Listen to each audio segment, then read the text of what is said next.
Hello, class 6. Today we will study chapter 3 of history, that is Mesopotamian, Egyptian, and Chinese civilizations. There were three ancient civilizations in past, so we will study about all of these three civilizations one by one. But today we will read only about Mesopotamian civilization. After listening to this video, you will be able to understand the unique features, achievements of ancient civilizations in Mesopotamia, Egypt and China. इस video को अच्छी तरह से सुनने के बाद और देखने के बाद आपको मेसोपोटामिया, इजिप्ट और चाइना में जो सिविलाइजेशंस पास्ट में हुई हैं उनके बारे में जानकारी मिलेगी कि उन्होंने क्या क्या किया, कैसी उनकी लाइफस्टाइल थी, क्या उनका सोशल सामाजिक सेटअप था और क्या उनके कंट्रीब्यूशन है हमारी जिंदगी में या वर्ल्ड की हिस्ट्री में। We will divide this chapter into three parts. तो आज हम सिर्फ एक पार्ट करेंगे और बच्चों इसको थोड़ा इंटरेस्टिंगली लेना, इसको एक स्टोरी की तरह सुनना और समझना, तो आपको ज्यादा अच्छे से समझ आएगा और याद भी ज्यादा देर तक रहेगा।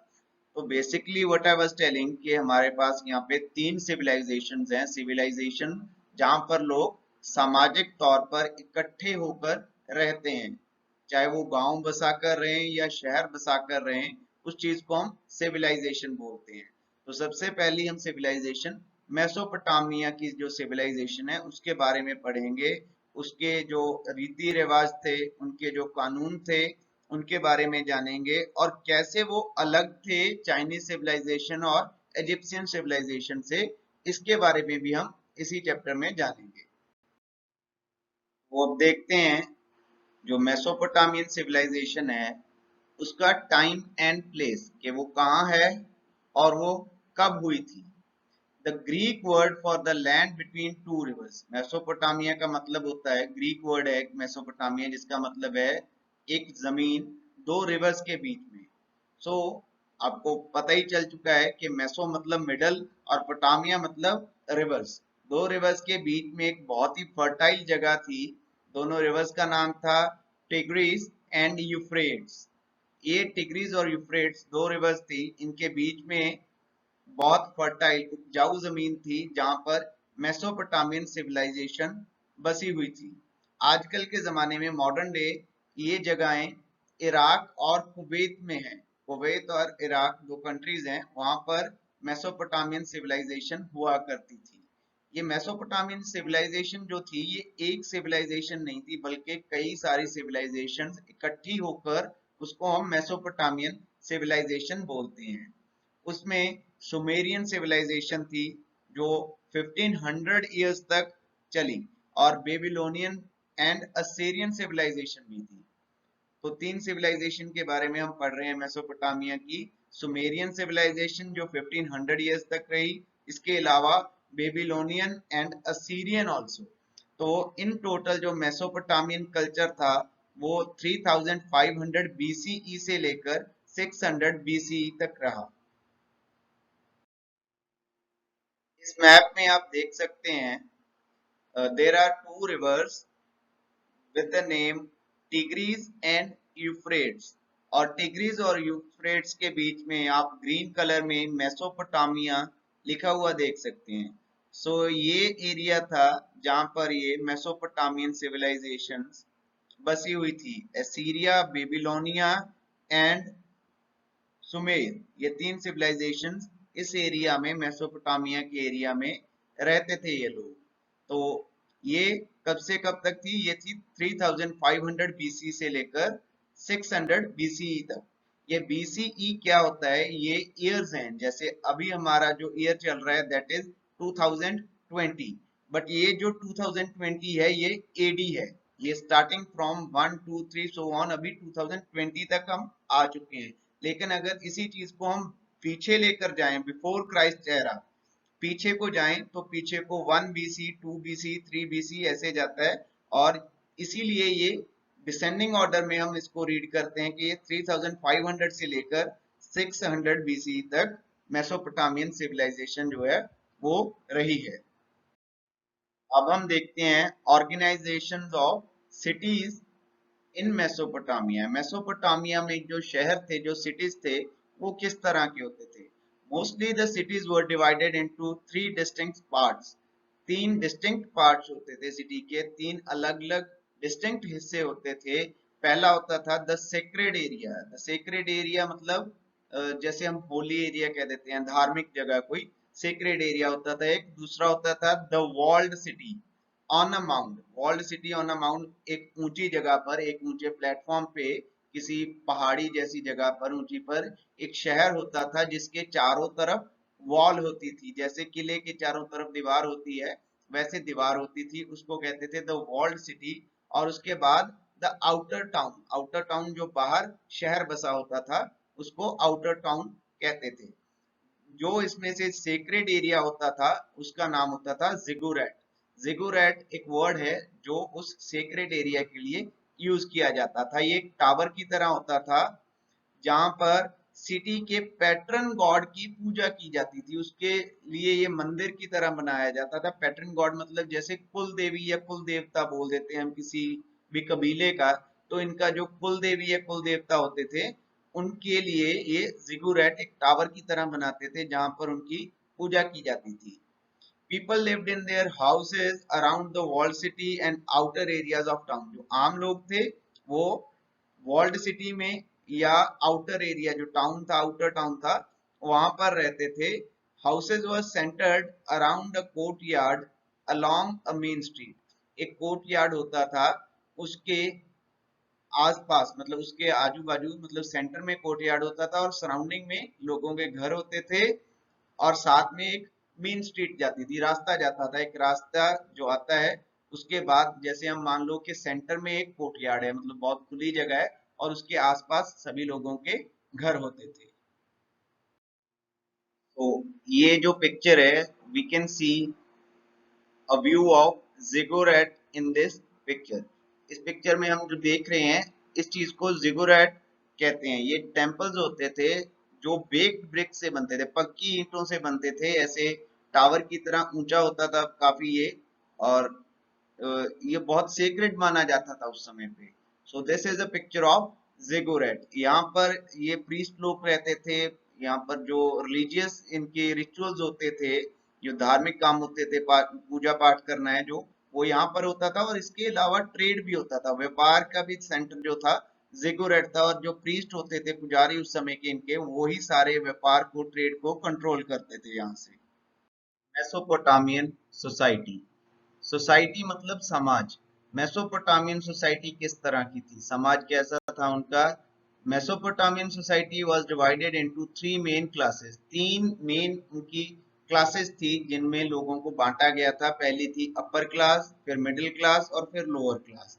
जो अपर क्लास थी, अपर क्लास में सारे शहर के, सिटी के रिच अमीर लोग, पावरफुल लोग, जिनके पास ज्यादा पैसा था, व्यापार ट्रेड जिनका बड़ा था, या शाही लोग जो राजा महाराजा के परिवार से थे वो, या प्रीस्ट जो पुजारी जिगोरेट पे रहते थे वो, या हाई ऑफिशियल्स जो बड़े अधिकारी थे, ऑफिसर्स थे, वो सारे अपर क्लास में आ जाते थे। उसके बाद जो नेक्स्ट मिडिल क्लास थी, मिडिल क्लास में फार्मर लोग जो खेती बाड़ी करते थे, एग्रीकल्चर करते थे, या क्राफ्ट्स पीपल। क्राफ्ट्स पीपल कहते हैं हम कारीगरों को, जो भी कारीगर का काम करता है, जैसे हमारे आजकल मिस्त्री बोल देते हैं हम, या लकड़ी का काम करने वाले कारपेंटर्स हो गए, या कोई भी जो मूर्तियां बनाने वाले हो गए, बिल्डिंग्स बनाने वाले हो गए, आर्ट पेंटिंग करने वाले हो गए, वो सारे क्राफ्ट्समैन हो जाते हैं, क्राफ्ट पीपल हो जाते हैं, वो मिडिल क्लास में आते थे। और उसके बाद ट्रेडर्स जो थे वो भी मिडिल क्लास में आते थे। ट्रेडर होते हैं व्यापारी, मर्चेंट्स, जो व्यापार करते हैं, चीजों को खरीदते और बेचते हैं। जैसे दुकानदार हो गए, या व्यापारी उस समय एक शहर से दूसरे शहर तक सामान लेकर जाते थे, बेचते थे, उनको भी ट्रेडर्स बोला जाता है।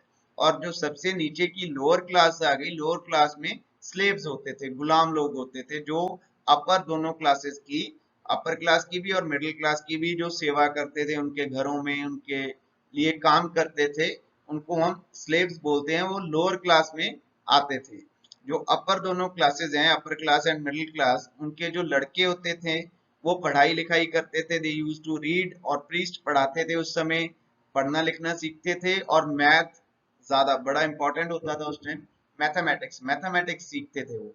लेकिन जो लड़कियां होती थी वो मोस्टली डांस और आर्ट ही सीखती थी, पेंटिंग्स वगैरह सीख लेती थी, पेंटिंग करनी, या फिर डांस सीखती थी वो। Farming and trade. फार्मिंग आप सभी को पता है कि फार्मिंग हम किसे बोलते हैं, एग्रीकल्चर खेती को फार्मिंग बोलते हैं। तो फार्मिंग और ट्रेड, ट्रेड बोलते हैं व्यापार को, चीजों को खरीदना और बेचना, ये होता है ट्रेड। तो उस समय फार्मिंग और ट्रेड किस तरह का था? Main occupation of Mesopotamian society was farming. तो मेन जो काम था, ज्यादा लोग जो मेसोपोटामिया के करते थे वो था farming. Farmers grew barley and fruits, barley और फल उगाते थे, एंड प्रोबेबली व्हीट ऑल्सो, कनक जिसको बोल देते हैं हम, गेहूं, व्हीट की भी खेती वो करते थे। They also domesticated cows, goat, sheep, donkeys, और जो उनके डोमेस्टिक एनिमल्स थे वो थे काउ गाय, गोट बकरी, शीप भेड़, डोंकी गधा। ये जानवर वो ज्यादा पालते थे, पालतू जानवर रखते थे। Farmers invented the ox drawn plough to increase agriculture produce, and wagon wheel to move goods. तो उन्होंने दो चीजें देखो इन्वेंट की उस समय के फार्मर्स ने मेसोपोटामिया के। एक तो ऑक्स ड्रॉन प्लो, हल, हल बोलते हैं जिसको हम हिंदी में या पंजाबी में, वो ऑक्स से, ऑक्स बैल से चलने वाला हल उन्होंने इन्वेंट किया था। हमारे यहाँ इंडिया में भी चलता रहा है, आप अपने पेरेंट्स से पूछ सकते हो, पहले जो हल चलते थे यहाँ खेतों में वो बैल से चलाए जाते थे। तो वो बैल से चलने वाला हल भी उनकी इन्वेंशन है, उन्होंने बनाया था मेसोपोटामियंस ने। और एक वैगन व्हील, वैगन व्हील एक गाड़ी जो पहियों पे चलती है, जिनको हम बैलगाड़ियां बोल देते हैं, वो बैलगाड़ियां भी उन्होंने ही इन्वेंट की थी, सामान को एक जगह से दूसरी जगह पर लेके जाने के लिए। Grains and products were sent to the countries of Mediterranean in exchange for stone, timber and ore. तो यहाँ से मेसोपोटामिया से जो ग्रेन थे, दाने होते थे, जो अनाज होता था वो, और दूसरे प्रोडक्ट्स जो भी यहाँ पर ये पैदावार करते थे, प्रोडक्शन करते थे, उसको मेडिटेरेनियन कंट्रीज में भेजा जाता था। मेडिटेरेनियन कंट्री जो यूरोप के आसपास की कंट्रीज हैं, वहां पर भेजा जाता था। और उनके बदले में वहां से क्या लेकर आते थे? ये स्टोन्स, स्टोन्स पत्थर, टिम्बर लकड़ी, और ओर होता है जो धरती से निकलने वाला है, जैसे आयरन ओर बोल देते हैं हम, लोहा या मेटल्स, वो चीजें, वो कच्चे मेटल्स लेकर आते थे वहां से। तो यहाँ से इनके ज्यादातर अनाज और चीजें जहाँ पर मेसोपोटामिया में पैदा होती हैं वो जाती थी, और दूसरी तरफ से उसके बदले में स्टोन, लकड़ी और कच्चा मेटल, रॉ मेटल, ये वापस लेकर आते थे। तो इस तरह का ट्रेड, इस तरह का व्यापार होता था। इस व्यापार को बार्टर ट्रेड बोला जाता है, जिसमें एक चीज के बदले में दूसरी चीज ली जाती है। तब रुपीज और पैसे या डॉलर्स कुछ नहीं था, ऐसा करेंसी कोई नहीं थी। ये बार्टर ट्रेड ही करते थे, एक चीज के बदले में दूसरी चीज ले लेते थे। तो इस ट्रेड को बार्टर ट्रेड बोला जाता है। Religion. Mesopotamians believed in many gods and worshipped natural forces like sun, rain and stars. तो रिलीजन मेसोपोटामियंस का कैसा था? वो बहुत सारे देवी देवताओं को मानते थे, और वो नेचुरल फोर्सेस की पूजा करते थे। नेचुरल फोर्सेस जैसे कि सन, सूरज की, सूर्य की, रेन की, बारिश की, और स्टार्स की, तारों की, इन चीजों की पूजा करते थे। और जो किंग होता था उनका उस समय का, वो किंग चीफ प्रीस्ट होता था। सबसे, मतलब प्रीस्ट बोलते हैं पुजारी को, जो मेन पुजारी होता था पूरे सिटी का, वो होता था किंग। और किंग को वो रिप्रेजेंटेटिव मानते थे गॉड का अर्थ पे। वो मानते थे कि गॉड ने अपना एक रिप्रेजेंटेटिव फरिश्ता भेजा है धरती पे, जो उनका किंग है। और जब अनर्थ किए गए उनके बरियल्स, उनकी कब्रों को खोद कर देखा गया, तो उससे पता चला कि जो मेसोपोटामियंस थे वो लाइफ आफ्टर डेथ में विश्वास रखते थे। वो मानते थे कि मरने के बाद भी एक जिंदगी है, क्योंकि वो जो लोग मर जाते थे उनको जब दफन करते थे, बरी करते थे, तो उनके साथ वो चीजें रखते थे, खाने की आइटम्स भी रखते थे, या और चीजें जो उनके काम आ सकती हैं अगली लाइफ में, मरने के बाद की जिंदगी में, वो सारी चीजें भी उनके साथ ही वो दबा देते थे उनकी कब्र में। तो इन चीजों से पता चलता है कि जो मेसोपोटामियन थे वो लाइफ आफ्टर डेथ, जिंदगी के बाद जब मर जाता है इंसान उसके बाद की जिंदगी में भी विश्वास रखते थे। Development of mathematics, development in maths ये टॉपिक है। तो मैथमेटिशियंस थे जो मेसोपोटामिया के, उन्होंने एक साइन बनाया नंबर 1 के लिए। So Mesopotamians were the first to divide an hour into 60 minutes and a minute into 60 seconds. ये मेसोपोटामियंस ही थे जिन्होंने एक आवर को, एक घंटे को 60 मिनट्स में बांटा और एक मिनट को 60 सेकंड्स में बांटा। And they were also the first to divide a year into 12 months and a day into two 12-hour halves। इन्होंने ही पूरे साल को 12 महीनों में बांटा और एक दिन को 12-12 घंटों के दो हाफ्स में, दो हिस्सों में, आधे आधे दो हिस्से 12-12 घंटे मतलब 24 घंटों में एक दिन को डिवाइड किया। दे वर also the first to divide a year into 12 months and a day into two 12-hour halves। अब बात करें एक ईयर की, तो यहाँ पे आपको एक बात बता दूं, एक ईयर को 365 डेज में बांटने वाले मेसोपोटामियंस नहीं थे। वो इन्वेंशन इजिप्ट की है। इजिप्शियंस ने एक कैलेंडर बनाया था जिसके अकॉर्डिंगली उन्होंने पूरे साल को, पूरे ईयर को 365 डेज में डिवाइड किया था। लेकिन मेसोपोटामियंस ने 12 मंथ्स की इन्वेंशन की, डे को दो हाफ्स में बांटा 12-12 आवर के, और एक आवर को 60 मिनट्स में और एक मिनट को 60 सेकंड्स में। ये मैथमेटिक्स में इनका कंट्रीब्यूशन था। लॉ, लॉ मतलब कानून। कोई भी देश, कोई भी सिटी, कोई भी शहर बिना कानून के नहीं चल सकता। तो हम लॉ की अगर बात करें तो Mesopotamians were the first people to establish a law. Mesopotamia में ही सबसे पहले कानून बने थे। हम्मुराबी, हम्मुराबी किंग था। He was the king of Babylon. He created a special code of law. उन्होंने एक स्पेशल कोड ऑफ लॉ बनाया था और इस लॉ को उन्होंने एक पत्थर की स्लैब पे एच करवा दिया, मतलब खुदवा दिया, लिखवा दिया। The law etched on a stone slab is the oldest legal code known to man. और ये जो एचिंग हुई हुई है पत्थर पे, हम्मुराबी की तरफ से लिखवाया गया कानून है, ये लिखती रूप में इंसान की नॉलेज में सबसे पुराना कानून है, सबसे पुराना लॉ है जो हम्मुराबी ने लिखवाया है। इससे पहले का कोई भी लिखित रिकॉर्ड नहीं है, जो लिखती में मिले हमें, कोई ऐसा रिकॉर्ड नहीं है कि कभी कोई कानून इससे पहले हुआ था। He introduced law to maintain justice and protect the weak। तो हम्मुराबी जो किंग था बेबीलोन का, उन्होंने जस्टिस, इंसाफ के लिए, लोगों को इंसाफ दिलवाने के लिए, और जो कमजोर लोग हैं, कमजोर वर्ग के लोग हैं, उनकी प्रोटेक्शन के लिए, उनकी रक्षा के लिए ये कानून बनवाए थे।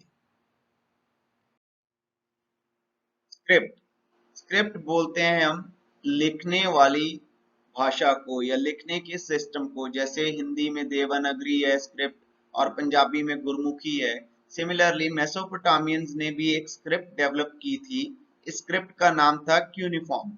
इसमें वेज शेप्ड सिंबल यूज किए जाते थे लिखने के लिए, और ये क्ले की टैबलेट्स पे लिखते थे। क्ले की फट्टियां बना लेते थे, जैसे लकड़ के फट्टे होते हैं, और उसके ऊपर ये स्टाइलस से लिखते थे। स्टाइलस क्या होता था? स्टाइलस एक पेन की शेप में स्टिक होती थी, या तो रीड की बनी हुई या फिर बोन की, हड्डी की बनी हुई। रीड भी होता है, लकड़ी का ही टुकड़ा होता है एक प्लांट का, या तो उससे लिखते थे जी, या फिर बोन से लिखते थे। जब सॉफ्ट होती थी क्ले तब लिख देते थे। उसके बाद उस टैबलेट को ये बेक कर लेते थे, आग में, फायर में पका लेते थे, जैसे हम ईंट को पका लेते हैं, और वो पूरा हार्ड हो जाता था। उसके बाद वो जो लिखी हुई स्क्रिप्ट होती थी, जो भी लिखा होता था, वो उसमें से मिट नहीं सकता था, और वो बहुत लंबे समय तक उसको रख सकते हैं। हमारे पास एक पिक्चर भी है, मैं अभी आपको दिखाता हूँ इस वेज शेप सिंबल की, जो यूनिफॉर्म लिखी हुई है इन्होंने क्ले टैबलेट के ऊपर। सो this is the picture of uniform. ये एक क्ले टैबलेट है, इसमें स्टाइलस की हेल्प से लिखा गया होगा। जब ये सॉफ्ट होगा और उसके बाद इसको बेक किया गया, तो ये जो सिंबल्स आपको दिखाई दे रहे हैं, ये इनके अल्फाबेट्स हैं यूनिफॉर्म के। और ये ऐसी काफी सारी क्ले टैबलेट्स वहां पे जब खुदाई की गई, मेसोपोटामियन सिविलाइजेशन जहाँ से ढूंढी गई, नीचे खुदाई करके धरती में से, वहां से ऐसी काफी इनकी क्ले टैबलेट्स मिली हैं जिनके इन्होंने एक यूनिफॉर्म में लिखा हुआ है। So with this our chapter is over. आप इस वीडियो को 2-3 बार ध्यान से सुनिए, अच्छी तरह से इस वीडियो को, चैप्टर को समझिए। नेक्स्ट वीडियो में हम नेक्स्ट जो हमारी सिविलाइजेशन है, इजिप्शियन सिविलाइजेशन, उसके बारे में पढ़ेंगे। Thank you class.